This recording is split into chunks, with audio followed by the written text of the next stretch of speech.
Welcome to all.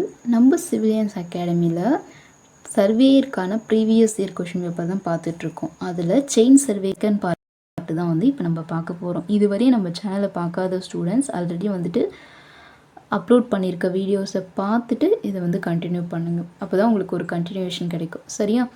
First question, எந்த வகையான டேப்பின் நீளம் நீட்டப்படும் பொழுது அதனுடைய நீளம் காற்றின் தொய்வினால் குறைகிறது அப்படின்னு கேட்டிருக்காங்க. எந்த வகையான டேப் அப்படின்னு சொல்லிட்டு பார்த்தீங்கன்னா கிளாத் டேப். சரியா?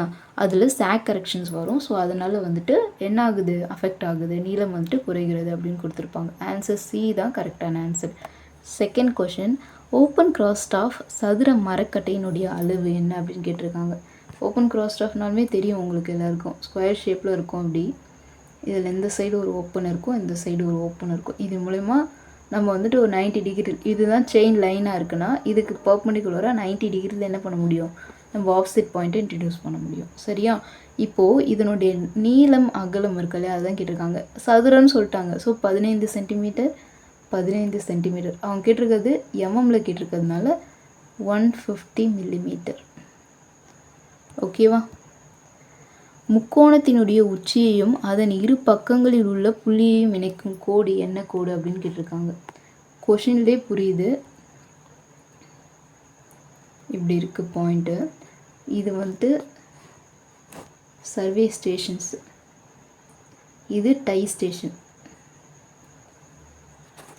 இந்த டை ஸ்டேஷன் எங்கே இருக்குது அப்படின்னு சொல்லிட்டு பார்த்தீங்கன்னா, ரெண்டு பக்கத்தில் இருக்க புள்ளிகளை இணைக்கிற கோடு இதுதான். முக்கோணத்தின் உச்சி இதுதான்.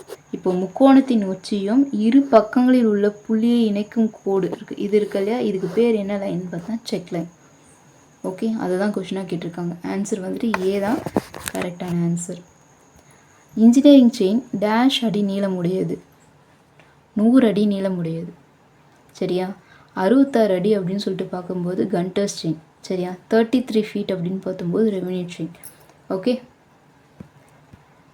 ஒரு மெட்ரிக் செயினில் டாலியின் இடைப்பட்ட நீளம். சரியா? ஒவ்வொரு 5 மீட்டருக்கும் ஒரு டாலியை அவங்க ஃபிட் பண்ணியிருப்பாங்க.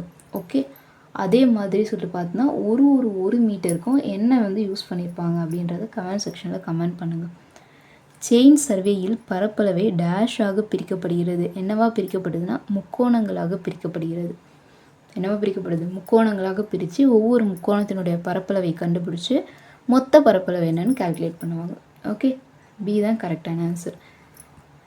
செயின் சர்வேயில் செய்யப்படும் மிக நீளமான கோடு எது அப்படின்னு பார்த்தீங்கன்னா பேஸ் லைன். என்னது? பேஸ் லைன் தான். ஒரு செயின் சர்வே செய்யும்போது கனெக்ட் பண்ணுற அந்த மெயின் சர்வே லைன்ஸ் இருக்கு இல்லையா, சர்வே ஸ்டேஷன்ஸ், அந்த சர்வே ஸ்டேஷன்ஸை கனெக்ட் பண்ணுற மிக நீளமான கோடாக இருக்கும். சரியா? அது என்னென்னா அடிப்படை கோடு அப்படின்னு சொல்லிட்டு கொடுத்துருப்பாங்க. மற்ற கோடுகளினுடைய அளவீடுகளை விட இந்த அடிப்படை கோடுகளினுடைய அளவீடை மிக துல்லியமாக செய்யணும் அப்படின்றதையும் கொடுத்துருப்பாங்க. 20 மீட்டர் செயின் கொண்டு அளக்கும்போது பெறப்பட்ட 3 செயின் + 10 லிங்க். அவங்க கொடுத்துருக்கதை பாருங்கள், அந்த தூரம் என்னன்னு கால்குலேட் பண்ண சொல்லியிருக்காங்க. 3 செயின்னு கொடுத்துருக்காங்க. ஒரு செயினுடைய நீளம் 20 மீட்டர். அப்போ 3 செயினுடைய நீளம் என்னவாக இருக்கும்? 60 மீட்டராக வந்துடும் இல்லையா? ப்ளஸ் எத்தனை லிங்க்கு? 10 லிங்க்குன்னு கொடுத்துருக்காங்க. ஒரு லிங்கோடைய நீளம் எவ்வளோனா 20 சென்டிமீட்ரு. அப்போ 10 லிங்கோடைய நீளம் வேணும்னா 200 சென்டிமீட்ரு இல்லையா? ஸோ எவ்வளோ மெஷர்மெண்ட்ஸ் வருது அப்படின்னு பார்த்தீங்கன்னா 62 மீட்டர்ஸ். எத்தனை metre? 62 metres. Okay, that's answer. Questions எப்படிலாம் கேட்குறாங்க பாருங்கள். 1 mile = dash furlong, 8 furlongs. Direct question, box question இது எல்லாமே. சரியா? அந்த பாக்ஸை தெளிவாக படித்து வச்சுக்கணும். 10 சென்டிமீட்டர் = 1 டெசிமீட்டர், 10 மில்லிமீட்டர் = 1 சென்டிமீட்டர்ஸ்ன்னு சொல்லிட்டு கொடுத்துருப்பாங்க. சரியா? அதெல்லாம் மைலு ஃபர்லாங்கல் கேல்குலேஷன்ஸ்லாம் கொடுத்துருப்பாங்க. அதுதான் அது. பூமியினுடைய வளைவுகளை கணக்கில் எடுத்துக்கொண்டு செய்யும் சர்வே ஜியோடெட்டிக் சர்வே. கணக்கில் எடுத்துக்கொள்ளாமல் பண்ணிட்டோன்னா அது பிளெயின் சர்வேன்னு சொல்லிட்டு சொல்லுவாங்க. சரியா? இடைநிலை ஸ்டேஷன்களை குறிக்க பயன்படுகின்ற கருவி என்ன அப்படின்னு கொடுத்துருக்காங்க. Ranging rod. இன்டர்மீடியட் ஸ்டேஷன் பாயிண்ட்டை மார்க் பண்ணுறதுக்கு எது யூஸ் ஆகுதுன்னா ரேஞ்சிங் ராட் யூஸ் ஆகுது. ஓகே, சங்கிலி கணக்கெடுப்பின் போது ஏரி, குளம், புதர், கட்டிடம் போன்றவற்றால் ஏற்படுகின்ற தொந்தரவுகள் ஆப்ஸ்டக்கிள்ஸ் என்று அழைக்கப்படுகிறது. Repeated question. ஒரு பரப்பு அல்லது தேசத்தின் இயற்கை அமைப்புகளை தீர்மானிப்பதற்கு செய்யப்படுகின்ற survey topographical survey. Topographical survey வச்சு ரெடி பண்ணுற மேப்பு தான் டோப்போகிராஃபிக்கல் மேப்பு. சரியா? சட்ட ரீதியான எல்லை எங்கன்னு சொல்லிட்டு பார்த்தா ரெவென்யூ டிபார்ட்மெண்ட்டில் யூஸ் பண்ணுவாங்க கேடஸ்ட்ரல் சர்வே. சரியா? City survey and engineering services இது எல்லாமே வந்துட்டு நார்மலாக வந்துட்டு இன்ஜினியரிங் ஒர்க்ஸ் பண்ணும்போது, சரியா, ட்ரைனேஜு, ரோடு அந்த மாதிரியான இடங்கள்லாம் பண்ணுறோம் இல்லையா, அங்கே யூஸ் பண்ணுறது ரெண்டுமே. ஓகே, அதுதான் கொடுத்துருப்பாங்க. டேப்புடன் சேர்ந்த செயின் அல்லது சங்கிலி உதவி கொண்டு 2 புள்ளிகளுக்கு இடையே உள்ள தூரத்தை அளக்கும் செயலுக்கு செயினிங் என்று பெயர். சரியா? The operation of measuring a distance between 2 points. 2 பாயிண்ட்ஸ்க்கு நடுவில் இருக்க டிஸ்டன்ஸை மெஷர் பண்ணுற அந்த ஆப்ரேஷன் இருக்கு இல்லையா, அதுக்கு பேர் என்ன? செயினிங். அந்த செயினிங் ப்ராசஸை ஒன்று செயின் யூஸ் பண்ணி பண்ணுவாங்க, இல்லைனா டேப் யூஸ் பண்ணி பண்ணுவாங்க. செயினிங்கான டெஃபினேஷனை தான் கொஷினாக கேட்டிருக்காங்க. 20 மீட்டர் செயின் ஆனது டேஷ் ஃபர்லாங் ஆகும் அப்படின்னு கொடுத்துருக்காங்க. எத்தனை ஃபர்லாங்ஸ் அப்படின்னு சொல்லிட்டு பார்த்தோன்னா, 20 மீட்டர் செயினில் 20 chain is equal to 2 furlongs அப்படின்னு சொல்லிட்டு கொடுத்துருக்காங்க. சரியா? அப்போ 10 chain is equal to 1 furlong. Metric chain எவ்வாறு பிணைக்கப்பட்டுள்ளது அப்படின்னு கொடுத்துருக்காங்க. சரியா? கேல்வனைஸ்டு மைல்டு ஸ்டீல், ரொம்ப முக்கியம். மைல்டு ஸ்டீல் ஒயர்ன்றது மட்டும் இங்கே கொடுத்துருக்காங்க. Galvanised mild steel wire of 4 mm dia, மென் இரும்புடன் கூடிய 4 mm விட்டம் கொண்டது. சரியா? அதனால தான் ரெடி பண்ணியிருக்காங்க. சர்வே புத்தகம் இருக்கு இல்லையா, அந்த ஃபீல்டு புக்குடைய அளவு என்னன்னு கேட்டிருக்காங்க. 20 cm into 12 cm. நம்ம வந்துட்டு பேஸ் லைன் மெஷர்மெண்ட்ஸ்லாம் பண்ணிகிட்டு இருக்கும்போது அந்த ரீடிங்ஸை என்ட்ரு பண்ணுறதுக்கு, செயினேஜ் பாயிண்ட்டை என்ட்ரு பண்ணுறதுக்கு ஃபீல்டு புக் யூஸ் பண்ணுவோம். அதனுடைய அளவு என்னென்னா 20 cm into 12 cm.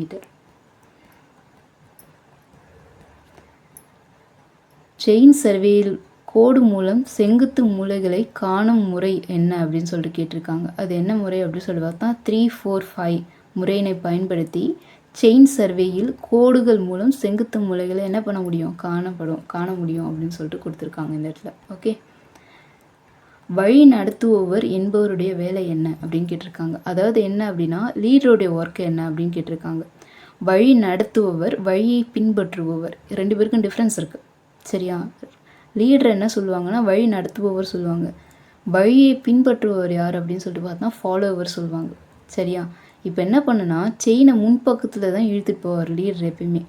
ஃபாலோவர் என்ன பண்ணுவார்னா, அந்த பொசிஷனில் இருந்துட்டு ஒரு ஃப்ரண்ட் சைடில் கரெக்டாக இழுத்துட்டு போகிறாரா இல்லையான்றதை என்ன பண்ணுவார்? செக் பண்ணுவார். சரியா? ஸோ 3rd ஒன் தான் கரெக்டான ஆன்சர். அதே மாதிரி முன்னாடி செயினை இழுத்துட்டு போயிட்டு கரெக்டான இடத்துல வச்சுருவாங்க. வச்சு முடிச்சதுக்கப்புறம் ஒர்க்கு செயினிங் ப்ராசஸ் பண்ணிகிட்ருப்பாங்க. பண்ணிவிட்டு லீடர் என்ன பண்ணுவார் அப்படின்னு சொல்லிட்டு பார்த்தீங்கன்னா முன்னோக்கி நகருவார். ஃபாலோவர் என்ன பண்ணுவார்னா, ஆல்ரெடி வந்து ஃபிட் பண்ணி வச்சுருப்பாங்க இல்லையா அந்த ஆரோஸ்லாம், அதெல்லாம் என்ன பண்ணி போவார்? பிக்கப் பண்ணிகிட்டே போவார்.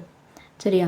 So leaders and the follower 2 பேருக்கும் என்ன கொடுத்துருப்பாங்கன்னா, அவங்களுடைய வேலைகள் என்னென்னு கொடுத்துருப்பாங்க ஒரு டேப்லேஷனில். அந்த டேபிள்ஸை கரெக்டாக நீங்கள் படிச்சிங்கன்னா மட்டும்தான் இதை என்ன பண்ண முடியும்? ஆன்சர் பண்ண முடியும். சரியா? அப்சர்விங் த ரேஞ்சர், அதை பண்ணுறவர் யார் அப்படின்னா ஃபாலோவர். ஏன்னா அவர் தான் பிஹைனிங்கில் இருக்கார். சரியா? And following the survey work, அது யார் பண்ணுவாங்க அப்படின்னு சொல்லிட்டு பார்த்தோன்னா ஃபாலோவர் பண்ணுவாங்க. ஓகே, ஸோ இந்த 3rd ஒன் மட்டும்தான் கரெக்டான ஆன்சர்.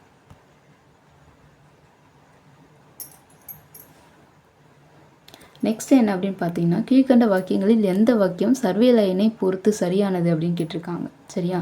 சர்வே லைன் அது ரொம்ப முக்கியமான பாயிண்ட். சர்வேயினுடைய ஃப்ரேம் ஒர்க்கை உருவாக்கும் கோட்டிற்கு பேஸ் லைன் என்று பெயர் அப்படின்னு சொல்லிட்டு கொடுத்துருக்காங்க. சரியா? கரெக்டு தான். ஒரு சர்வே இருக்குது, அதனுடைய ஃப்ரேம் ஒர்க் எல்லாத்தையும் உருவாக்குறோம் இல்லையா, அந்த கோட்டிற்கு பேர் என்னென்னா பேஸ் லைன் அப்படின்னு சொல்லிட்டு கொடுத்துருக்காங்க. ஃபர்ஸ்ட் ஒன் கரெக்டானது. அதே மாதிரி ஒரு முக்கோணத்தினுடைய உச்சியிலிருந்து அதன் அடிப்பகுதியின் குறிப்பிட்ட புள்ளி வரையும் வரையப்படுறோம் இல்லையா, முக்கோணத்தினுடைய உச்சியிலிருந்து அது அடிப்பகுதியில் இருக்க புள்ளி வரையும் வரைகிற லைன் என்ன லைன்னா செக் லைன். 3rd பாயிண்ட் பாருங்கள், முக்கிய நிலை புள்ளிகளை இணைக்கும் கோட்டிற்கு, இதுதான் station, main survey station line, stations. இந்த ஸ்டேஷன்ஸை இணைக் பண்ணுற லைனுக்கு பேர் என்ன சொல்லுவாங்க தான் சர்வே லைன். பட் அவங்க கொடுத்துருக்குது என்ன, டை லைன்னு கொடுத்துருக்காங்க. 3rd ஒன் வந்து தப்பு. ஸோ வந்து 1 and 2 தான் கரெக்டான ஆன்சர். ஓகே,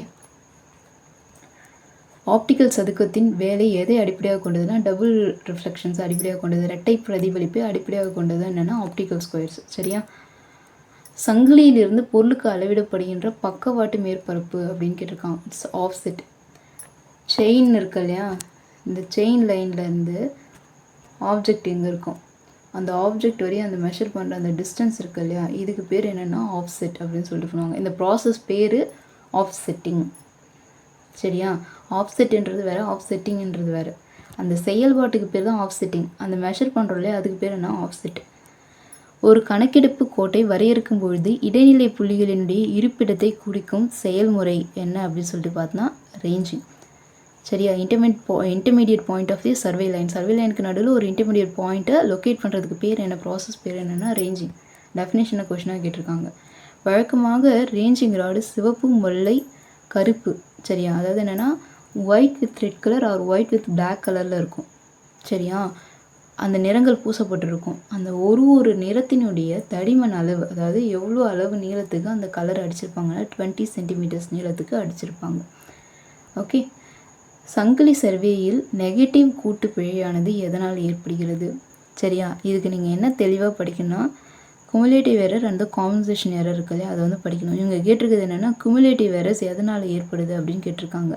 சரியா, எப்போ ஏற்படுனா ஆக்சுவல் லென்த், ஒரு சங்கிலி வந்து இவ்வளோ லென்த்து தான் இருக்கணும் அப்படின்னும் போது ஸ்டாண்டர்ட் லென்த்தை விட அந்த செயின் வந்துட்டு ரொம்ப நீளமாக இருக்குது அப்படின்னா அப்போ ஏற்படும்.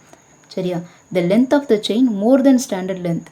20 சென்டிமீட்டர்ஸ் இருக்க வேண்டியது 20 மீட்டர்ஸ் இருக்க வேண்டியது 20 மீட்டர் ப்ளஸ் ஒரு 10 சென்டிமீட்டர்ஸ் அதிகமாக இருக்கும்போது இந்த குமுலேட்டிவ் எரர்ஸ் வந்து ஏற்படுது. சரியா, ஸோ அது பி தான் கரெக்டான ஆன்சர். இந்த கேள்வி ஆல்ரெடி பார்த்துட்டோம். இன்னொரு எக்ஸாமினேஷனில் திருப்பி அதே கேள்வியை கேட்டிருக்காங்க. ஓகே, ஸோ இந்த சம்ஸ்லாம் ரொம்ப நல்லா பார்த்துட்டு போகணும். சேம் அதே மாதிரி ஒரு கேள்வியை இங்கேயும் கேட்டிருக்காங்க. ட்ரூ டிஸ்டன்ஸை கண்டுபிடிக்க சொல்லியிருக்காங்க. 20 மீட்டர் செயின் யூஸ் பண்ணியிருக்காங்க. எரர் எவ்வளோன்னு கொடுத்துருக்காங்க. மெஷரிங் டிஸ்டன்ஸ் கொடுத்துருக்காங்க. அதை யூஸ் பண்ணி ரிமைனிங் கண்டுபிடிக்க வேண்டியது தான். இந்த கேள்வியும் ஆல்ரெடி நம்ம பார்த்த கேள்வி தான். கணக்கெடுக்க வேண்டிய பகுதியினுடைய பூர்வாங்க ஆய்வு எவ்வாறு அழைக்கப்படுகிறது அப்படின்னு சொல்லிட்டு கேட்டிருக்காங்க. சரியா, முன்னீட்டு ஆய்வு அப்படின்னு சொல்லிட்டு சொல்லுவாங்க. ஓகே, ஹண்டர்ஸ் செயினுடைய நீளம் என்ன அப்படின்னு கேட்டிருக்காங்க. 66 அடிகள் நீளம் கொண்டது. சரியா, 100 அடி நீளம் கொண்டது எதுன்னு சொல்லிட்டு பார்த்தோன்னா வந்துட்டு engineers chain. Okay, chain survey செய்யும் பொழுது பார்வை மற்றும் செயின் ஆகியவற்றிற்கு இடையூறாக இருப்பது எது அப்படின்னு கேட்டிருக்காங்க. இது என்னென்னா ரேஞ்சிங்கும் பண்ண முடியாது, செயினிங்கும் பண்ண முடியாது, ஒரு சில இடங்கள் இருக்கும். அப்டக்கிள் in both chaining and ranging. சரியா, அதை தான் கேள்வியாக கேட்டிருக்காங்க. விஷன் கொடுத்துருக்காங்க, ரேஞ்சிங்னு சொல்லாமல் விஷன் கொடுத்துருக்காங்க, அதனால் கன்ஃபியூஸ் ஆகக்கூடாது. Okay, both chaining and ranging எங்கே பண்ண முடியாதுன்னா பில்டிங்கில் பண்ண முடியாது. ஓகேவா, குளத்தில் என்ன பண்ண முடியும் அப்படின்னு சொல்லிட்டு பார்த்தீங்கன்னா செயினிங் ப்ராசஸ் நம்மளால் பண்ண முடியாது. செயினிங் ப்ராசஸ் பண்ண முடியும். செயினிங் ப்ராசஸ் அந்த குளத்தை சுற்றி நம்மளால் பண்ண முடியும். ஆறில் தான் நடுவில் என்ன பண்ண முடியாது, செயினிங் ப்ராசஸ் பண்ண முடியாது. சரியா, பில்டிங்கில் ரெண்டுமே பண்ண முடியாது. போத் செயினிங் அண்ட் ரேஞ்சிங் ரெண்டுமே பண்ண முடியாது. பின் வருவனவற்றுள் சீரமைக்க தடையாக உள்ளது எது அப்படின்னு கேட்டிருக்காங்க. எது அப்படின்னு பார்த்தீங்கன்னா வீடு. சரியா, அதாவது அலைன்மெண்ட் நம்மளால் என்ன பண்ண முடியாது, ரேஞ்சிங் ப்ராசஸ் பண்ண முடியாது, செயினிங் ப்ராசஸும் இதில் பண்ண முடியாது. எங்கன்னா பில்டிங்ஸ் இருக்க இடத்துல. ஸோ அதுக்கு வந்துட்டு டிஃப்ரெண்ட்டாக இருக்குது எதுனா ஹவுஸ் தான். ஓகே, மற்றெல்லாம் ரேஞ்சிங் ப்ராசஸ் பண்ண முடியும். குளமில் ரேஞ்சிங் ப்ராசஸ் பண்ண முடியும், ஏன்னா 2 எட்ஜும் நமக்கு விசிபிளாக தெரியும். ஆறுலேயும் பண்ண முடியும், ஏரியிலையும் பண்ண முடியும். சரியா, செயினிங் தான் நம்மளால் அந்த இடங்களில் பண்ண முடியாது. பட் இங்கே ரேஞ்சிங் செயினிங் எதுவுமே பண்ண முடியாது. ஒரு லாங் ஆஃப்செட் ஆனது இதை விட அதிகமாக அளவிடப்பட வேண்டும் அப்படின்னு கொடுத்துருக்காங்க. Short offset, long offset 2 concept இருக்குது. ஷார்ட் ஆஃப்செட் அப்படின்றது 15 மீட்டர் நீளத்துக்குள்ளே இருந்தால் ஷார்ட் ஆஃப்செட். 15 மீட்டர் நீளத்தை விட அதிகமாக இருக்கும்போது கால்ட் அஸ் லாங் ஆஃப்செட். அதுதான் கொஷினாக கேட்டிருக்காங்க. இந்த கேள்வியெல்லாம் திருப்பி கேட்குறாங்க. Engineers chain 100 feet, Gunter's chain 66 feet, revenue chain 33 feet, metric chain 30 metres or 20 metres. Subtense bar எதை அளவிட பயன்படுகிறது அப்படின்னு சொல்லிட்டு பார்த்தீங்கன்னா ஹரிசாண்டல் டிஸ்டன்ஸை டி வேல்யூஸை கேல்குலேட் பண்ணுறதுக்காக சப்ஸ்டன்ஸ் பார் வந்து யூஸ் ஆகுது. சரியா, ரொம்ப இம்பார்ட்டண்டான ஒரு பாயிண்ட். எரர்ஸ், செயின் எரர் கேட்டிருக்காங்க. 30 மீட்டர் செயினில் plus or minus of 8 millimetre is the ரைட்டான ஆன்சர். இதுவே வந்துட்டு 20 மீட்டர் செயின் இருந்தால் ப்ளஸ் ஆர் மைனஸ் 5 மில்லிமீட்டர். நில அளவையின் போது வெப்பநிலை மாறுபாட்டினால் செயின் சர்வேயில் டேஷ் பிழை உருவாகிறது அப்படின்னு சொல்லி கொடுத்துருக்காங்க. என்ன பிழை, குமுலேட்டிவ் எரர்ஸ் வந்து ஏற்படுது. சரியா, அதுதான் இந்த இடத்துல கொடுத்துருக்காங்க. வெப்பநிலை மாறுபாட்டின் காரணமாக செயினுடைய நீளம் என்ன ஆகுது, ஆக்சுவல் லென்த்தை விட அதிகமாகுது. இதே கேள்வியை மேலே கேட்டிருக்காங்க. Chain length is more then actual length. அப்போ என்ன எரர் ஏற்படுது, குமுலேட்டிவ் எரர்ஸ். அங்கே கொஷின்லேருந்து ஆன்சர் கேட்டிருந்தாங்க, ஆன்சர்லேருந்து கொஷின் கேட்டிருக்காங்க, வேறு ஒன்றும் இல்லை. பூமியின் வளைவை அவசியமாக கணக்கில் எடுத்துக்கொண்டு செய்யப்பட வேண்டிய சர்வே, ஜியோடெட்டிக் சர்வே. இதோட 3rd டைம் கேட்குறாங்க. ஓகே, வளைவை அமைக்க செயினுடன் அல்லது செயின் இல்லாமல் தியோடலைட்டை பயன்படுத்தும் முறை இவ்வாறு அழைக்கப்படுகிறது அப்படின்னு சொல்லிட்டு பார்த்தோன்னா வந்துட்டு ஆங்குலர் சர்வே அப்படின்னு சொல்லிட்டு சொல்லுவாங்க. ஆங்குலர் செயின் சர்வே மெத்தட் அப்படின்னு சொல்லிட்டு ஒன்று கொடுத்துருப்பாங்க. அதுக்கான டெஃபினிஷன் இது. ஓகே, பின் வருவனவற்றில் சொத்து நிலத்தின் எல்லை கோட்டை வரையறுக்க எந்த கணக்கெடுப்பு பயன்படுத்தப்படுதுன்னு சொல்லிட்டு பார்த்தா கேடஸ்ட்ரல் சர்வே, ரெவென்யூ டிபார்ட்மெண்ட்டில் யூஸ் பண்ணப்படுகின்ற ஒரு சர்வே. சரியா, இதில் நம்ம ஆல்ரெடி பார்த்துருக்கோம். சரியா, சம்ஸில் பார்த்துருப்பீங்க. சரியா, அங்கே கொடுத்துருந்தது லென்த் மெஷர்மெண்ட்டு, இங்கே பார்க்க போகிறது ஏரியா மெஷர்மெண்ட்ஸ் பார்க்க போகிறோம். இப்போது ஏரியா அப்படின்னா சேம் அதே தான், பட் என்ன வரும்னா ஸ்கொயரில் வரும். இன்டூ லென்த்துக்கு பற்றி ஏரியான்ற வேர்டு வரும், வேறு ஒன்றும் கிடையாது. உண்மையான பரப்பளவு இஸ் ஈக்குவல் டு அந்த பிழையான செயின் யூஸ் பண்ணுவாங்களோ அதனுடைய நீளம் டிவைடட் பை உண்மையான செயினினுடைய நீளம் த ஹோல் ஸ்கொயர் இன்டூ அளக்கப்பட்ட பரப்பு. அதுதான் ஃபார்முலா. அளக்கப்பட்ட பரப்பு into L dash divided by L the whole square. அந்த மாதிரி டேஷ்ன்றது எதை மென்ஷன் பண்ணுதுன்னு சொல்லிட்டு பார்த்தோன்னா வந்துட்டு நம்ம தவறான குறைபாடு உள்ள செயினை யூஸ் பண்ணோம் இல்லையா, அந்த செயினோடைய லென்த்தை மென்ஷன் பண்ணோம். எல் என்பது ஒரிஜினலான length of chain, actual length of chain இருக்குது, அதை மென்ஷன் பண்ணும். அது மாதிரி ஏரியான்னு வரும்போது ஸ்கொயர் வரும், இதுவே வால்யூம்னு வரும்போது க்யூப் வரும். அந்த ஃபார்முலாஸ் 3 ஃபார்முலா இருக்கும், அதை தெளிவாக படிச்சுக்கணும். இது எல்லாருக்குமே தெரிஞ்சுதான். 30 மீட்டர் செயின்னா 150 லிங்க் இருக்கும், 20 மீட்டர் செயின்னா 100 லிங்க் இருக்கும். ஒவ்வொரு 5 மீட்டர்ஸ்க்கும் டேலிஸை வந்து கொடுத்துருப்பாங்க. ஈச் லிங்க் 20 சென்டிமீட்டர்ஸ் லென்த், சரியா, ஆர் 30 சென்டிமீட்டர்ஸ் லென்த். இங்கே நம்ம மோஸ்ட்லி யூஸ் பண்ணுறது இவங்க புக்கில் கொடுத்துருக்கிறது 20 சென்டிமீட்டர்ஸ் தான் கொடுத்துருக்காங்க. ஓகேவா, ஸோ அதுதான் ஆன்சர்ஸ், வேறு ஒன்றும் கிடையாது. செயின் சர்வேயில் பேஸ் லைனின் 2 பக்கங்களின் மீதுள்ள செயினேஜின் வரிசை கிரமத்தை எல்லை புள்ளிகளுக்கு டேஷ் எடுக்கப்படுகிறது அப்படின்னு சொல்லிட்டு கொடுத்துருக்காங்க. எப்படி எடுக்கப்படுனா ஆஃப்செட்டாக வந்து எடுக்கப்படுகிறது, வேற ஒன்றும் கிடையாது. சரியா, நான் ஆல்ரெடி சொல்லியிருந்ததான். நெக்ஸ்ட் கொஸ்டின் பாருங்கள். ஒரு ட்ரையாங்கிள் கொடுத்துருக்காங்க, அதனுடைய பரப்பளவை வந்துட்டு கால்குலேட் பண்ண சொல்லியிருக்காங்க. ட்ரையாங்கிள் ஷேப்பில் இருக்க ஃப்ளாட்டு அதனுடைய பரப்பளவை கண்டுபிடிங்க அப்படின்னு சொல்லியிருக்காங்க. எல்லாருக்குமே தெரியும் ட்ரையாங்கிளுடைய area calculation formula ½ into base into height. சரியா, அதை அப்படியே சால்வ் பண்ணாலுமே கிடச்சிரும். சரியா, ½ இன்ட்டு 20 இன்ட்டு 36 சால்வ் பண்ணால் 10, ஸோ 360 மீட்டர் ஸ்கொயர். யூனிட் ரொம்ப முக்கியம், சதுர metre, metre square, it's very important. Same அதே பேஸ்டான சம் தான் இங்கேயும் கொடுத்துருக்காங்க. கொடுக்கப்பட்டுள்ள முக்கோண மனையினுடைய பரப்பளவை கண்டுபிடி. ½ இன்ட்டு 45 இன்ட்டு 17.5. இதை சால்வ் பண்ணிங்கன்னா 393.75 மீட்டர் ஸ்கொயர் அப்படின்றது ஆன்சராக வரும். சரியா, டேஷ் ஒரு நவீன மற்றும் துல்லியமான கருவி மற்றும் ஒத்த முறையில் பயன்படுத்தப்படுகிறது அப்படின்னு சொல்லிட்டு கொடுத்துருக்காங்க. எது அப்படின்னு பார்த்தீங்கன்னா ப்ரிசம் ஸ்கொயர். ஓகே, இதெல்லாம் நவீனமான ரொம்ப ஒரு அக்யூரேட்டான மெஷர்மெண்ட் பண்ணக்கூடிய ஒரு கருவி அப்படின்னு சொல்லிட்டு கொடுத்துருப்பாங்க. டேஷ் ஆனது வெற்றி எண்கோண பெட்டியை கொண்டுள்ளது. சரியா, நான் ஆல்ரெடி சொல்லியிருக்கேன், ஆக்டகனல் ஷேப்பில் இருக்கும் அந்த பாக்ஸு. அது மூலமாக 45 டிகிரி அண்ட் 90 டிகிரி ஆங்கிள்ஸ் நம்மளால் செட் பண்ண முடியும். ஆஃப்செட்டிங் பர்பஸ்க்காக யூஸ் பண்ணுறது எது அப்படின்னு சொல்லி பார்த்தா French கிராஸ்டாஃப்.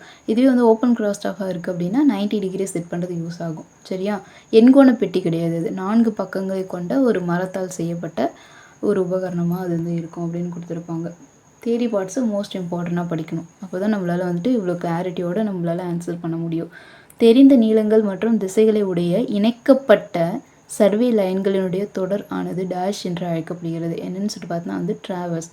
Continuous straight line joining to form a structure that is called as traverse. அது வந்து கனெக்ட் ஆகிடுச்சு, ஓப்பன் பண்ண பாயிண்ட்லேயே வந்துட்டு எண்ட் பாயிண்ட்டு கனெக்ட் ஆகிடுச்சுன்னா it's open traverse. And opening point is not connected to the end point, it's called as open traverse. First point கூட last point connect ஆகலைன்னா அது என்னது ஓப்பன் ட்ராவர்ஸ் அப்படின்னு சொல்லுவாங்க. ட்ராவர்ஸ்லேயே இது வரையும் ஒரு 4 கேள்விகள் பார்த்துருக்கோம். ஸோ அந்த டைட்டில் ரொம்ப இம்பார்ட்டன்ட். அதே மாதிரி பேஸ் லைன்னா என்னென்னு தெரிஞ்சிருக்கணும், செக் லைன், தென் ட்ரையாங்குலேஷன் பற்றின கான்செப்டும் தெரிஞ்சிருக்கணும். ஓகே, மெயின் சர்வே லைனில் ஏதேனும் 2 கோடுகளின் மேல் இருக்கும் சில நிலையான புள்ளிகளை இணைக்கும் கோடு டேஷ் என்று அழைக்கப்படுகிறது. மெயின் சர்வே லைன் மேலே என்ன லைன் இருக்கும், என்ன பாயிண்ட் இருக்கும்னா டை பாயிண்ட் இருக்கும், டை ஸ்டேஷன் பாயிண்ட் இருக்கும்.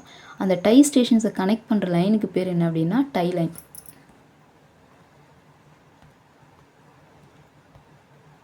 இது மெயின் ஸ்டேஷனு. மெயின் ஸ்டேஷனுக்கு நடுவில் புள்ளிங்கள் இருக்குது, F, E, G அப்படின்னு நம்ம பார்த்தோம் அந்த ட்ராயிங் இல்லையா. இப்போது இந்த பாயிண்ட்டையும் கனெக்ட் பண்ணுற லைனுக்கு பேர் என்ன அப்படின்னு பார்த்தீங்கன்னா it's a tie line. Main station அல்லாத மற்ற ஸ்டேஷன்கள் டை ஸ்டேஷன் என்று அழைக்கப்படுகிறது. சேம் அதே போர்ஷன்லேயே தான் திருப்பி ரிப்பீட்டடாக கேட்டிருக்காங்க. சரியா? ஸ்டேஷன் கேட்டிருக்காங்க, அங்கே என்னது லைனை கேட்டாங்க, இங்கே என்ன கேட்டிருக்காங்க, ஸ்டேஷனை கேட்டிருக்காங்க. So it's a tie station. சரியா? இங்கே ட்ராயிங்கை பார்த்தாலே தெரியும், ரேஞ்சிங் ப்ராசஸ் பண்ணுறாங்க. நடுவில் என்ன மறைச்சிட்ருக்கு, ஒரு மலைப்பகுதி மறைச்சிட்ருக்கு. சரியா? அதுதான் இந்த இடத்துல கொடுத்துருக்காங்க. அதாவது படத்தினுடைய பெயர் எதை குறிக்கிறதுன்னு கேட்டிருக்காங்க. Ranging across a hill. வேலிஸ்னால் பள்ளத்தாக்கு, இப்போ பள்ளமாக இருந்திருக்கணும், அதுவும் கிடையாது. சரியா? அண்ட் ஹிப்பு, அதுவும் கிடையாது. கேபிள்ஸ், அதுவும் கிடையாது. A is the right answer. Chaining செய்யும்போது சில நேரங்களில் ஆறு குளங்கள் கட்டிடங்கள் இதெல்லாம் நடுவில் வரும். செயின் நபரை நேரடியாக அளவுகள் எடுக்க விடாமல் தடுப்பது டேஷ் என்று அழைக்கப்படுகிறது. It's is called as obstacle. சரியா? அதன் மூலயமா நம்மளால் செயினிங் பண்ண முடியாது, ஒரு சில நேரங்களில் ரேஞ்சிங் பண்ண முடியாது. அப்படி இல்லைன்னா செயினிங் ரேஞ்சிங் ரெண்டுமே பண்ண முடியாது. சரியா? ஸோ அதுக்கு பேர் என்னென்னா அப்ஸ்டக்கிள்ஸ் அப்படின்னு சொல்லுவாங்க. அப்ஸ்டக்கிள்ஸ் இன் செயினிங் அப்படின்னு சொல்லிட்டு பார்ப்போம் இல்லையா? ஸோ அதனுடைய டெஃபினிஷனை தான் கொஷினாக கேட்டிருக்காங்க, வேறு ஒன்றும் கிடையாது. செயினிங் செய்யும்போது சேம் கொஷின்.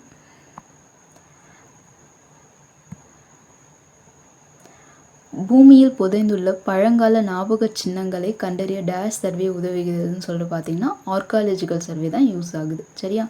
பூமியினுடைய வளைவை கணக்கில் எடுத்துக்கொண்டு மேற்கொள்ளப்படுகின்ற survey it's a ஜியோடெட்டிக் survey.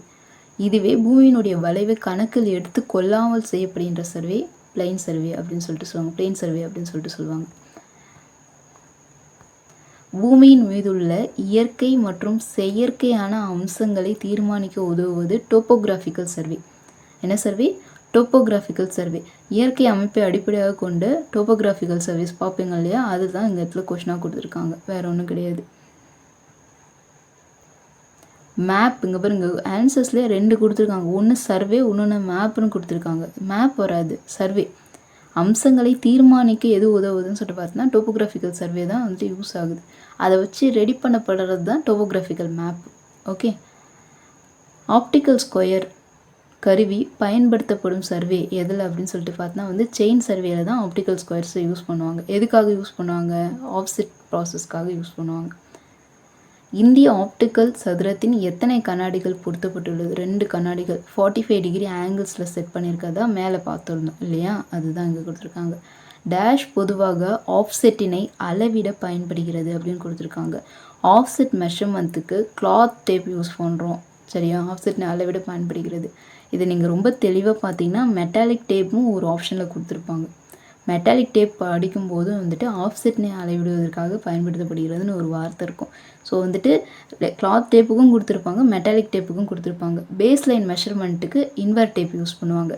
Steel tape எங்கே யூஸ் பண்ணுறதுனா, ஒரு டேப் இருக்குது, ஒரு செயின் இருக்குது.